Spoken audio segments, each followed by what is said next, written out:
बिस्मिल्लाहिर्रहमानिर्रहीम। अस्सलाम वालेकुम मेरे प्यारे भाइयों और बहनों, आप सबका स्वागत है एक और नए ब्लॉग में।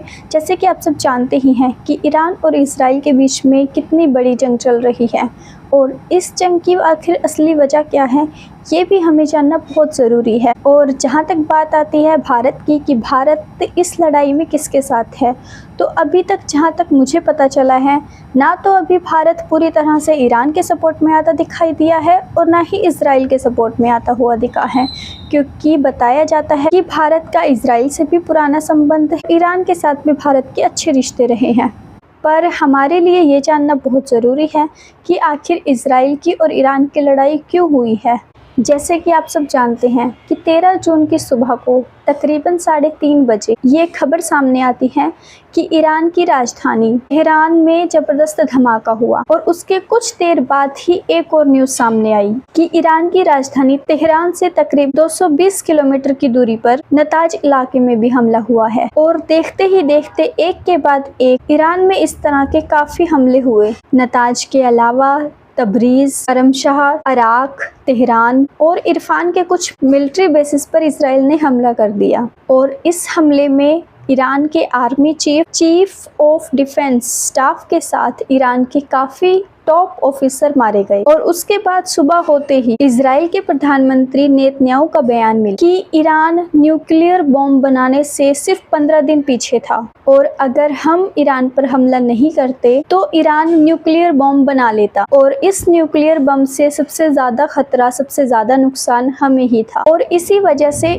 इज़राइल ने ईरान पर हमला कर दिया ताकि वो न्यूक्लियर बॉम्ब बना ही ना सके। फिर क्या था, दूसरी तरफ ईरान ने भी जंग शुरू कर दी, उसने भी अपने डिफेंस के लिए हमले करने शुरू कर दिए। ईरान ने इज़राइल पर ऐसी काफ़ी मिसालें दाग दी। और दूसरी तरफ ट्रंप भी ईरान को धमकी देते हुए नजर आए कि अगर ईरान ने परमाणु समझौता नहीं किया तो उस पर ऐसे बहुत सारे हमले होंगे। पर जैसे कि आप सब भी जानते हैं कि ईरान कोई छोटा मोटा देश नहीं है, ईरान भी सबसे ज़्यादा पावरफुल देश है। ट्रंप की धमकी सुनते ही ईरान ने भी धमकी दी कि जो भी इज़राइल का साथ देगा हम उसको भी नहीं छोड़ेंगे। और ईरान के सपोर्ट में रशिया और चाइना दोनों खुलकर सामने आगे आए। और जैसे कि बात करें हमारे भारत की कि हमारा भारत किसके साथ है, ईरान के साथ या फिर इज़राइल के साथ, तो ये तो अभी तक प्रॉपर तरीके से क्लियर नहीं हुआ है। ना तो भारत ईरान के साथ है और ना ही इज़राइल के साथ है। पर ये बात इतनी मैटर नहीं करती है कि भारत किसके साथ है, ईरान या इज़राइल। इसमें सबसे ज़्यादा इम्पोर्टेंट बात जो है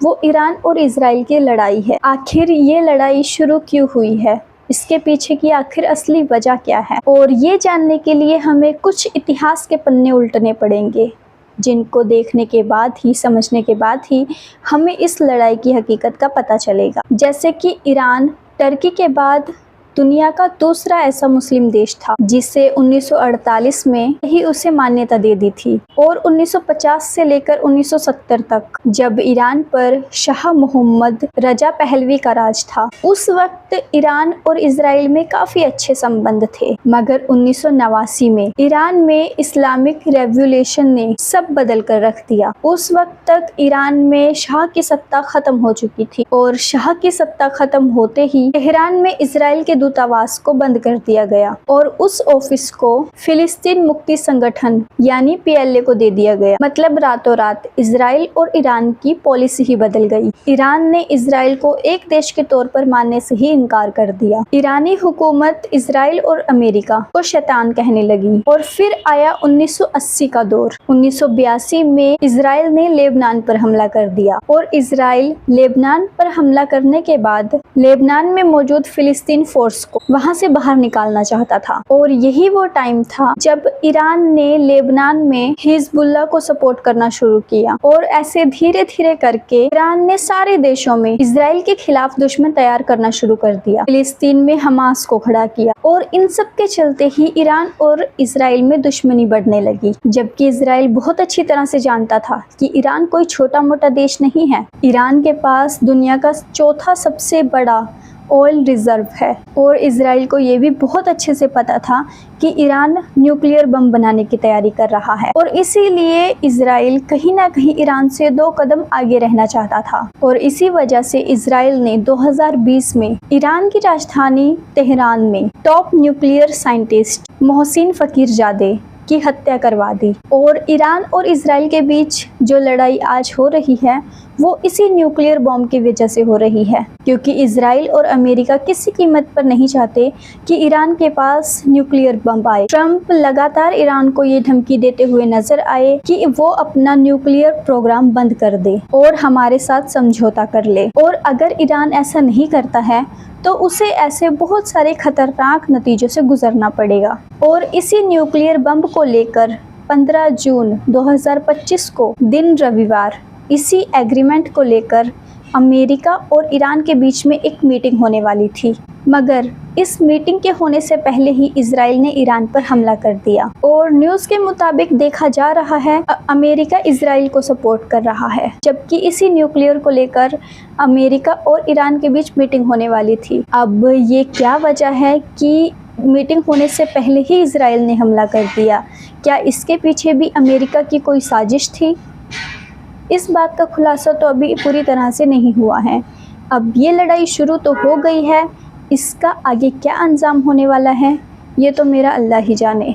और रही बात इस लड़ाई में भारत के साथ होने या ना होने की, तो ये पूरी तरह से क्लियर नहीं हो पाया है, क्योंकि भारत के ईरान और इजराइल से पुराने संबंध रहे हैं। इजराइल से भी भारत की पुरानी दोस्ती है और ईरान से भी भारत के संबंध अच्छे रहे हैं। अब भारत ईरान या इजराइल के साथ हो या ना हो, पर मैंने कुछ न्यूज़ में देखा है कि जो कुछ हिंदू भाई हैं वो इजराइल को सपोर्ट करते हुए दिखाई दिए हैं, जबकि इस हमले की शुरुआत इजराइल ने ही की है।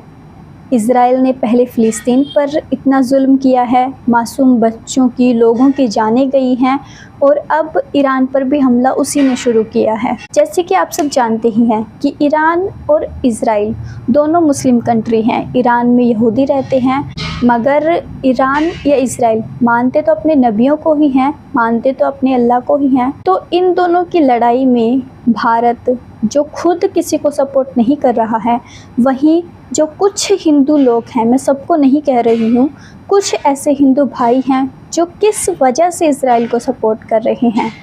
किस वजह से? कि उसने फ़िलिस्तीन पर इतना जुल्म किया है, इतने मासूम लोगों की जानें गई हैं।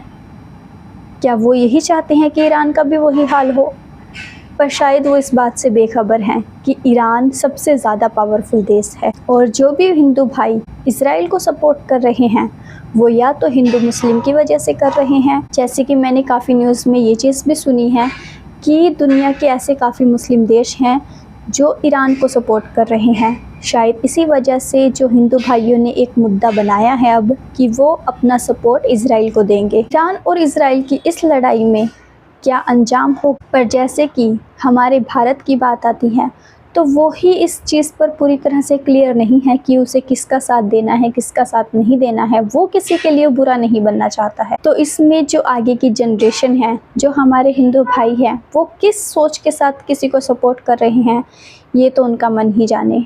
जहाँ तक मेरी बात आती है कि ईरान और इजराइल की लड़ाई में मैं किसे जीतता देखना चाहती हूँ। जैसे कि हमले की शुरुआत इजराइल ने की है। इजराइल ने पहले फ़िलिस्तीन पर इतना जुल्म किया है, गाज़ा पर इतना जुल्म किया है, मासूम लोगों की, बच्चों की इतनी जानें ली हैं। उसके अकॉर्डिंग मैं तो यही चाहती हूँ कि ईरान इजराइल का वही हाल करे, वही मंजर बनाए जो उसने फ़िलिस्तीन और गाज़ा में बनाया था। आखिर उन मासूम लोगों को तो इंसाफ मिलना चाहिए। बाकी आप सबके इस टॉपिक पर क्या राय है मुझे कमेंट करके ज़रूर बताएं। और अगर आज की वीडियो आपको अच्छी लगे तो प्लीज़ लाइक कर देना, शेयर कर देना। चैनल पर नए हो तो प्लीज़ सब्सक्राइब कर लेना। और आप सब अपना प्यार और सपोर्ट ऐसे ही बनाए रखिए। इसके साथ ही मैं लेती हूँ अलविदा। आप सब अपना ख्याल रखिए, खुश रहिए, बाय बाय, टेक केयर, अल्लाह हाफिज़।